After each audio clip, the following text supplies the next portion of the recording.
मित्रों, एक बार भगवान शिव कैलाश पर्वत पर बैठे थे तो माता पार्वती पहुंच जाती हैं और कहती हैं, प्रभु आज मेरे मन में 3 प्रश्न उठ रहे हैं। आप मेरे तीनों प्रश्नों के उत्तर देकर के मेरे मन को संतुष्ट करने की कृपा करें।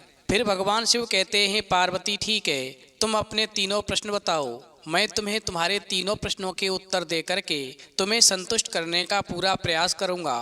तो माता पार्वती कहती हैं, प्रभु मेरा पहला प्रश्न है, होनी को कैसे टाला जा सकता है। मेरा दूसरा प्रश्न है, बुरे वक्त पर किसका भरोसा करना चाहिए। मेरा तीसरा प्रश्न है, कौन से लोग जीवन में कभी धोखा नहीं खाते। फिर माता पार्वती की बात को सुनकर के भगवान शिव कहते हैं, ठीक है पार्वती, तुम्हारे तीनों ही प्रश्न बहुत ही महत्वपूर्ण हैं। जो भी इन तीनों प्रश्नों से प्राप्त ज्ञान को अपने जीवन में उतारेगा उसके जीवन में कभी कष्ट नहीं आएगा, वो अपनी होनी को टाल सकता है। फिर भगवान शिव कहते हैं, पार्वती मैं तुम्हें तुम्हारे तीनों प्रश्नों के उत्तर देने से पहले तुम्हें एक छोटी सी कहानी सुनाता हूँ। इस कहानी को बहुत ही मन से और पूरा सुनना, क्योंकि तुम्हारे तीनों प्रश्नों के उत्तर इस कहानी में समाये हुए हैं। यदि तुम इस कहानी को पूरा और मन से सुनोगी तो निश्चित ही तुम्हारे तीनों प्रश्नों के उत्तर तुम्हें मिल जाएंगे और तुम्हारा मन पूरी तरह से संतुष्ट हो जाएगा। फिर माता पार्वती कहती हैं, प्रभु ठीक है, आप कहानी प्रारंभ कीजिए, मैं कहानी को पूरा और मन से सुनूंगी। तो मित्रों, कहानी शुरू करने से पहले मेरा आप सभी से अनुरोध है कि आप हमारी कहानी में खो जाएं। उससे पहले हमारे चैनल को सब्सक्राइब करके बेल आइकन अवश्य दबा लें, जिससे हमारी हर वीडियो का नोटिफिकेशन सबसे पहले आप तक पहुंच सके और आप हमारी वीडियो से प्राप्त ज्ञान का जीवन में लाभ उठा सकें। तो आइए कहानी शुरू करते हैं। भगवान शिव कहते हैं, पार्वती एक देश में एक राजा राज्य करता था। उसका मंत्री बड़ा ही ज्ञानवान और सूझवान व्यक्ति था। मंत्री का पुत्र और राजकुमार दोनों आपस में बड़े ही अच्छे मित्र थे, परंतु मंत्री का जो पुत्र था बहुत ही दूरदर्शी और समझदार था। दोनों प्रातःकाल भ्रमण के लिए इकट्ठे ही जाया करते और इकट्ठे ही खाते पीते थे। वहीं राजकुमार कुछ लापरवाह स्वभाव का युवक था। वो अपना कोई भी कार्य कभी भी समय पर नहीं किया करता था। फिर एक दिन मंत्री के लड़के ने अपने मित्र राजकुमार से कहा, चलो आज घूमने के लिए चलते हैं। परंतु राजकुमार उसका सुझाव अस्वीकार करते हुए बोला, मित्र मैं आज तो तुम्हारे साथ बिल्कुल नहीं जा सकता हूँ, इसलिए आज तुम भ्रमण करने के लिए अकेले ही चले जाओ। वहीं मायूस होकर के मंत्री का लड़का अकेले ही उस दिन भ्रमण करने के लिए चल पड़ा। जब वो बहुत दूर निकल गया तो उसके मार्ग में एक नदी आ गई। अब तक चलते चलते मंत्री का बेटा बहुत ही थक चुका था, इसलिए वो रुक करके वहाँ पर एक शिला पर बैठ गया और उसने अपनी टांगें उस नदी में लटका दी। वहीं अचानक ही मंत्री के बेटे का ध्यान पास खड़े हुए एक वृक्ष पर गया। उस वृक्ष के ऊपर 2 पक्षी बैठे थे, जिसमें से एक पक्षी का नाम दया था और दूसरे पक्षी का नाम होनी था। इस प्रकार दया और होनी नाम के 2 पक्षी उस वृक्ष के ऊपर बैठे थे, जो आपस में बातें कर रहे थे। वहीं दया नाम का पक्षी होनी नाम के पक्षी से कह रहा था कि होनी भाई, आज की कोई नई खबर सुनाओ। फिर दया की बात सुनकर के होनी नामक पक्षी कहने लगा, मैं तुम्हें बिल्कुल अभी घटित होने वाली घटना सुनाऊं अथवा बीती हुई घटना सुनाऊं, तुम कैसी घटना सुनना चाहते हो। फिर होनी पक्षी की बात को सुनकर के दया पक्षी कहने लगा, आप एक काम करो, मुझे वो घटना सुनाओ जो आगे घटने वाली है। फिर तो अपने मित्र दया की बात को सुनकर के होनी नामक पक्षी कहने लगा, देखो मित्र दया, आगे जब इस शहर का राजकुमार अपने विवाह के समय घोड़ी पर चढ़ेगा तो मैं जाकर के उसके प्राण ले लूँगा। वहीं होनी की बात को सुनकर के दया पक्षी कहने लगा, भला ऐसा कैसे कर सकते हो। इस पर होनी ने कहा, मैं एक शेर बनकर के उस घोड़ी पर बहुत जोर से आक्रमण कर दूंगा और इस तरह से उसके प्राणों का मैं हरण कर लूँगा। भगवान शिव कहते हैं पार्वती, इस प्रकार होनी के मुंह से दुखद समाचार सुनकर के दया कहने लगा, यदि मैं भी उसी समय अपनी शक्ति दिखलाऊं तो तुम राजकुमार के प्राण कैसे हर सकते हो। फिर होनी पक्षी कहने लगा, यदि तुम राजकुमार के प्राण मेरे आक्रमण से किसी तरह बचा भी लोगे तो मैं आगे चल कर के पीपल का एक भारी पेड़ बनकर के उस राजकुमार के ऊपर गिर जाऊंगा और उसकी मृत्यु हो जाएगी। फिर पुनः होनी पक्षी की बात को सुनकर के वो दया नामक पक्षी फिर कहने लगा, यदि मैं किसी व्यक्ति के भीतर आ गया तो फिर से वो बच जाएगा। तो इस पर होनी ने कहा, हे दया, यदि तुमने उसे वहाँ से भी बचा लिया तो जब राजकुमार और उसकी धर्मपत्नी सो रहे होंगे तो मैं वहाँ जाकर एक भयानक कोबरा सांप बनकर के उन दोनों को डस लूँगा और इस प्रकार राजकुमार और उसकी पत्नी की मृत्यु हो जाएगी। भगवान शिव कहते हैं पार्वती, फिर तो ये सुनकर के दया पूरी तरह से मौन ही हो गया और कुछ क्षण के बाद सोचकर उससे फिर कहने लगा, यदि मैंने उन्हें वहाँ से भी बचा लिया तो तुम क्या करोगे। फिर इस प्रकार दया नामक पक्षी की बात सुनकर के होनी नामक पक्षी कहने लगा कि यदि तुम ऐसा करोगे तो मैं वहाँ पर एक बड़ा ही सख्त पहरा लगा दूंगा और इस प्रकार राजकुमार के कमरे में कोई और प्रवेश ही नहीं कर सकेगा। हाँ, यदि राजकुमार के कमरे में प्रवेश करने का तनिक सा भी प्रयत्न किया तो वो वहाँ पर मारा जाएगा। मैं तुम्हें पहले से ही ये बात बता दूं कि राजकुमार और राजकुमारी दोनों को इस बात का बिल्कुल पता नहीं चलेगा। भगवान शिव कहते हैं पार्वती, इस प्रकार होनी की बात को सुनकर के दया ने फिर से पहले की तरह एक लंबी चुप्पी साध ली और एक गहरी और गंभीर सोच में डूब गया। वहीं दया और होनी की सारी बातें मंत्री के लड़के ने सुन ली थीं। चूंकि मंत्री का जो पुत्र था वो बहुत ही दूरदर्शी और समझदार था, फिर वो सोचने लगा कि मेरा एक ही अच्छा और सच्चा मित्र है। भगवान न करे यदि वह विवाह वाले दिन ही अपनी मृत्यु को प्राप्त हो गया तो सारे राज्य में शोक फैल जाएगा। और यही सोच कर के वो मंत्री का पुत्र जो था उसने पक्का निश्चय किया कि चाहे मेरी जान क्यों ना चली जाए परंतु मैं अपने मित्र की जान जरूर बचाऊंगा, क्योंकि एक सच्चा मित्र ही बुरे समय में मित्र के काम आता है। और फिर इस प्रकार मंत्री के पुत्र ने निश्चय किया कि वो हर हालत में अपने मित्र के प्राणों की रक्षा अवश्य करेगा। भगवान शिव कहते हैं पार्वती, जब राजकुमार की बारात शादी के लिए चली तो मंत्री का लड़का भी अपना घोड़ा लेकर के उसके साथ ही चल पड़ा और उसका घोड़ा भी राजकुमार के घोड़े के साथ ही था। वहीं दोनों हंसते हुए बातें करते हुए जा रहे थे कि अचानक ही आगे एक बहुत बड़ा गड्ढा आ गया। फिर जब राजकुमार का घोड़ा आगे होने लगा तो मंत्री के पुत्र ने अपने घोड़े को आगे ले जाकर सीधा उस गड्ढे में गिरा लिया।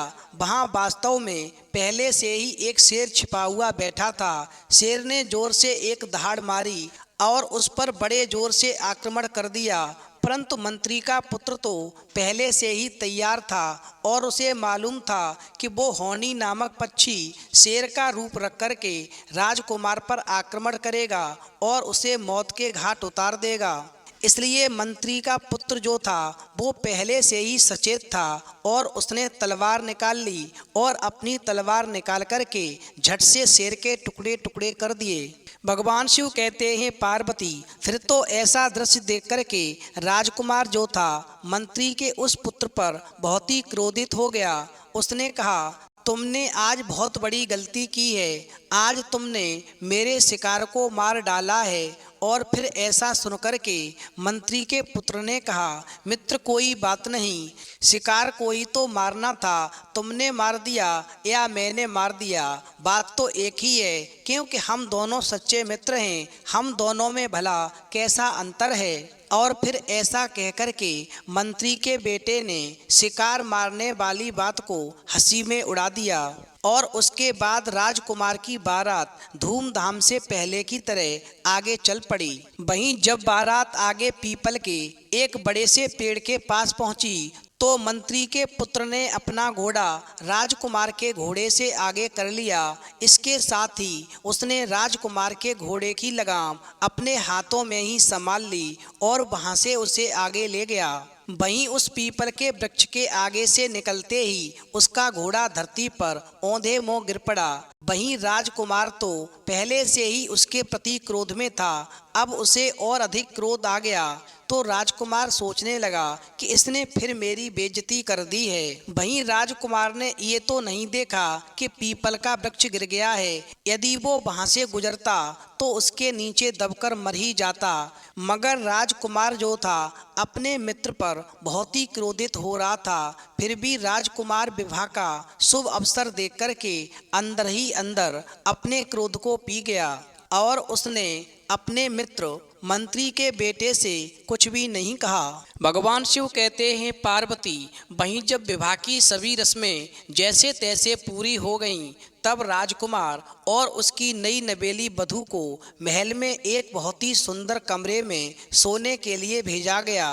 वहीं मंत्री का पुत्र जो था बाहर बारात के लोगों के साथ ही सो गया, परंतु उसे नींद नहीं आ रही थी। उसका कारण था कि उसे होनी नामक पक्षी की अभी भी बात याद आ रही थी कि वो सांप बनकर के राजकुमार की जूती में घुस कर के सुबह होते ही राजकुमार को डस लेगा। वहीं मित्र का फर्ज निभाने के लिए मंत्री का बेटा जो था राजकुमार के कमरे में जाने के बारे में सोच ही रहा था कि उसने बहुत सारे सैनिकों को राजकुमार के कमरे के चारों तरफ घूमते हुए देखा। वहीं पूछने पर उसे पता चला कि जहां राजकुमार और राजकुमारी दोनों आराम से गहरी नींद में सो रहे हैं, वहां पर चौकीदारों का एक कड़ा पहरा लगा दिया गया है। फिर मंत्री का पुत्र सोचने लगा कि अब अपने प्यारे मित्र राजकुमार को मरने से भला कैसे बचाया जा सकता है। वहीं बहुत देर सोचने के बाद में मंत्री के बेटे ने एक योजना बनाई और रात को जब सभी गहरी नींद में सो गए तो मंत्री के पुत्र ने किसी प्रकार से पीछे जाकर के महल के ऊपर एक लंबी रस्सी फेंकी जो राजकुमार के कमरे के साथ आगे एक बुर्ज पर जाकर अटक गई। वहीं मंत्री का बेटा उस रस्सी के सहारे हाथ में तलवार लेकर के उस बुर्ज पर चढ़ गया। फिर वहां पहुंच कर के वो धीरे धीरे अपने मित्र राजकुमार के कमरे में घुस गया। वहीं कमरे में जाकर मंत्री के बेटे ने देखा कि राजकुमार की तिल्ले वाली जूती उसके पलंग के पास पड़ी है। उसने शीघ्रता से तलवार निकाल करके उस जूती को बीच में से काट दिया। वहीं जूती के कटने से उस जूती के अंदर घुसकर बैठा हुआ सांप भी कटकर मर गया और चारों तरफ ही रक्त बिखर गया। भगवान शिव कहते हैं पार्वती, वहीं तलवार चलने का शोर सुन करके सहसा राजकुमार की नींद टूट गई। ज्यों ही राजकुमार ने नींद से उठ करके वजीर के पुत्र को अपने हाथ में एक तलवार पकड़े हुए देखा, त्यों ही उसे देखते ही क्रोध से वो आग बबूला हो गया। वहीं राजकुमार ने पलंग पर वैसे ही बैठे बैठे अपने लिए चौकसी पर रखे गए कुछ सिपाहियों को बुलाया। फिर उन्हें तत्काल आदेश दिया कि मेरे इस मित्र को इसी समय मौत के घाट उतार दिया जाए। वहीं मंत्री के पुत्र ने राजकुमार से बहुत मिन्नतें की, परंतु उसने अपने मित्र राजकुमार को कोई रहस्य नहीं बताया कि उसने सांप को क्यों मारा था। वहीं राजकुमार मन में सोचता है कि ये मित्र कैसा है। वहीं राजकुमार मन में सोचता है कि ये मेरा मित्र कैसा है। ये मेरा मित्र ही किसी कारण से आज मुझे मार देना चाहता था, इसीलिए मेरे कमरे में छुप करके घुसकर आ गया। यदि मैं ठीक समय पर नहीं जागता तो ये मेरे तलवार से टुकड़े कर देता। भगवान शिव कहते हैं पार्वती, वहीं सिपाही मंत्री के पुत्र को आदेश के अनुसार मारने के लिए अपने साथ लेकर के एक घने जंगल में चले गए। वहां सिपाहियों को उस मंत्री के बेटे की भोली भाली सूरत देख करके उस पर तरस आ गया।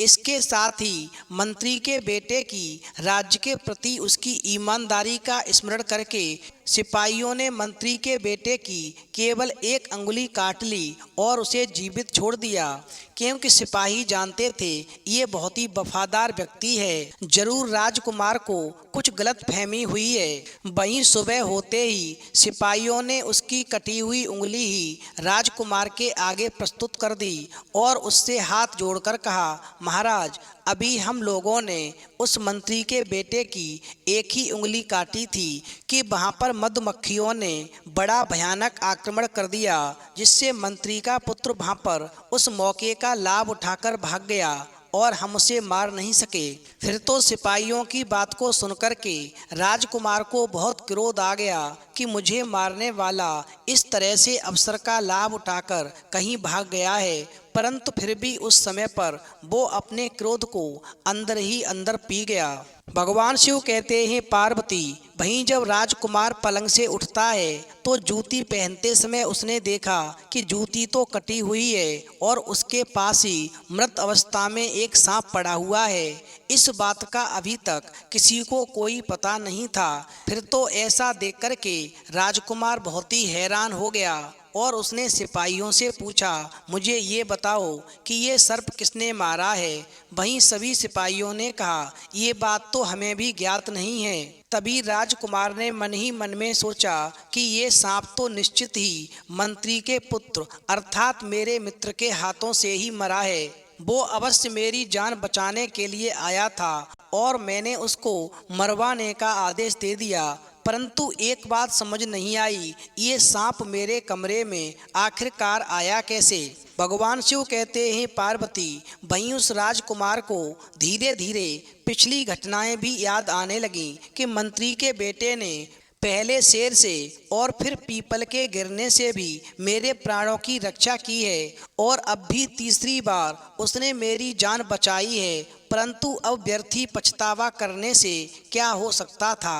उसका मित्र तो अपनी जान बचाकर कहीं भागकर चला गया है। उधर मंत्री का बेटा बहुत बरसों तक जंगलों में भटकता रहा और बहुत बरसों बाद अपने शहर में वापस आया और एक बड़े के घर में उसका नौकर होकर के वहाँ पर अपना गुजारा करने लगा।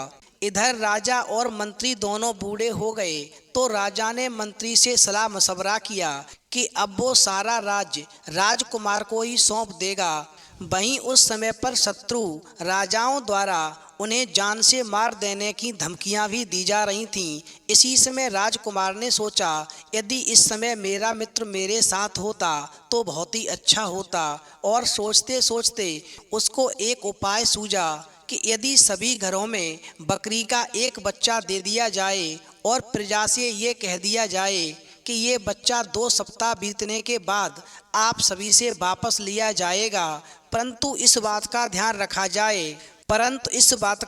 रखा जाए कि इस बच्चे का वजन न तो कम हो और ना ज़्यादा हो। वहीं जिसका बच्चा बिल्कुल सही निकलेगा उसे मंत्री पद पर नियुक्त कर दिया जाएगा। भगवान शिव कहते हैं, पार्वती, अब प्रजा के सभी लोग सोचने लगे कि क्या किया जाए, परंतु किसी भी व्यक्ति को कोई भी उपाय नहीं सूझा। उधर मंत्री का पुत्र जो बड़िक के यहाँ पर नौकरी कर रहा था, उसने अपने स्वामी बड़िक से कहा कि आप चिंता न करें, मैं सब कुछ ठीक कर दूंगा।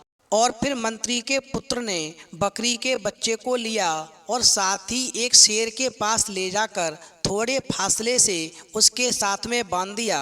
वहीं जब भी शेर दहाड़ता था तो बकरी का बच्चा डर जाता था। उसे खाने के लिए मंत्री पुत्र से जो खाना मिलता था, परंतु शेर के भय से वो बकरी का बच्चा उस खाने को हजम नहीं कर पाता था, जिस कारण से उस बकरी के बच्चे का वजन ना तो कम हुआ और ना ज़्यादा हुआ। और फिर यूं ही करते करते 2 सप्ताह व्यतीत हो गए। वहीं राजा ने मंत्री पद चाहने वाले सभी लोगों को अपने पास बुलाया, परंतु उनके द्वारा 2 सप्ताह तक रखा गया बकरी का कोई भी बच्चा पहले के भार के बराबर नहीं था। फिर अंत में बड़िक को बुलाया गया। वहीं बड़िक को दिए गए बकरी के बच्चे का भार पहले जितना ही निकला था, क्योंकि उसके भोजन की व्यवस्था मंत्री के बेटे ने की थी। वहीं मंत्री का बेटा बहुत ही दूरदर्शी और समझदार था। भगवान शिव कहते हैं पार्वती, वहीं बड़े के घर से जो बच्चा आया उसका वजन न घटा न बढ़ा। फिर तो राजकुमार खुश हो गया और राजकुमार ने सोचा कि अवश्य ही ये कोई व्यक्ति दूरदर्शी और समझदार व्यक्ति है। और फिर राजकुमार ने बड़े को बुलाया और पूछा कि तुमने इस बकरी को उसी भार अवस्था में भला कैसे रखा है। तो उसने हाथ जोड़कर कहा, महाराज, इसके विषय में ठीक से तो मेरे नौकर को ही पता है। मैंने तो ये बच्चा 2 सप्ताह पहले अपने नौकर के हवाले कर दिया था। इसका पालन मेरे नौकर ने ही किया है। वहीं राजकुमार ने बड़े के नौकर को बुलाया। जब नौकर दरबार में हाजिर हुआ तो वहाँ मंत्री और राजकुमार दोनों ही बैठे हुए थे। वहीं राजकुमार ने मंत्री के पुत्र को आते ही पहचान लिया और फिर राजकुमार अपने मित्र को गले से लगाने लगा। तब उसकी आंखों में खुशी के आंसू आ गए कि आज मेरे मित्र से मेरी मुलाकात हो गई। मेरे मित्र ने मेरे साथ वफा की, फिर भी मैंने इसे मरवाने का आदेश दे दिया। कभी भी जल्दी में कोई निर्णय नहीं करना चाहिए। बिना सोचे विचारे किया हुआ काम हमेशा खराब होता है। वहीं मंत्री के खोए हुए बेटे के फिर से मिल जाने और राजकुमार के अपने पुराने मित्र को इस तरह पा लेने की दोहरी खुशी में सारे राज्य में दीपमाला कर बड़ा भारी उत्सव मनाया गया। भगवान शिव कहते हैं पार्वती, इस प्रकार सुख चैन से राज्य करते हुए कुछ समय के बाद ही मंत्री के पुत्र की बुद्धिमत्ता और समझदारी के चर्चे सारे देश में फैल गए। मंत्री के दूरदर्शी पुत्र के ज्ञान और समझ के बल पर राजकुमार ने शत्रु राजाओं पर भी विजय प्राप्त कर ली। अब राजकुमार और मंत्री दोनों के ही परिवार विशेष रूप से बहुत आनंद से रहने लगे। वहीं राजकुमार भी सभी कार्य अपने मित्र की सलाह से करने लगा। अब तक राजकुमार को पता चल चुका था कि कोई सच्चा मित्र ही प्रत्येक समय, कार्य अथवा स्थिति में अपने प्राणों की परवाह किए बिना अपने मित्र के साथ वफादारी करता है। फिर होनी किसी का कुछ नहीं बिगाड़ सकती है जब तक समाज में दया जिंदा हो। इसलिए विद्वान भी कहते हैं कि होनी से हमेशा दया बड़ी होती है। होनी को दया से टाला जा सकता है। अंत में भगवान शिव कहते हैं पार्वती, तुम्हारा पहला प्रश्न था कि होनी को कैसे टाला जा सकता है, तो समझ लो होनी को दया से टाला जा सकता है। वहीं भगवान शिव कहते हैं पार्वती, तुम्हारा दूसरा प्रश्न था बुरे वक्त पर किसका भरोसा करना चाहिए, तो समझ लो बुरे वक्त पर हमेशा सच्चा मित्र ही काम आता है, जो अपने जीवन की परवाह किए बिना एक मित्र का साथ निभाता है। इसलिए हमेशा सच्चे मित्र पर भरोसा अवश्य करना चाहिए। भगवान शिव कहते हैं पार्वती, तुम्हारा तीसरा प्रश्न था कौन से लोग जीवन में कभी धोखा नहीं खाते, तो समझ लो ऐसे लोग जीवन में कभी भी धोखा नहीं खाते जिनकी सोच दूरदर्शी होती है और जो समझदार होते हैं। फिर माता पार्वती कहती हैं प्रभु, आज की कहानी सुनकर के मेरा मन प्रफुल्लित हो गया। तो मित्रों, यदि आपको भी वीडियो पसंद आई हो तो प्लीज़ आप हमारे चैनल को सब्सक्राइब करें और भगवान शिव और पार्वती के लिए एक लाइक करना न भूलें।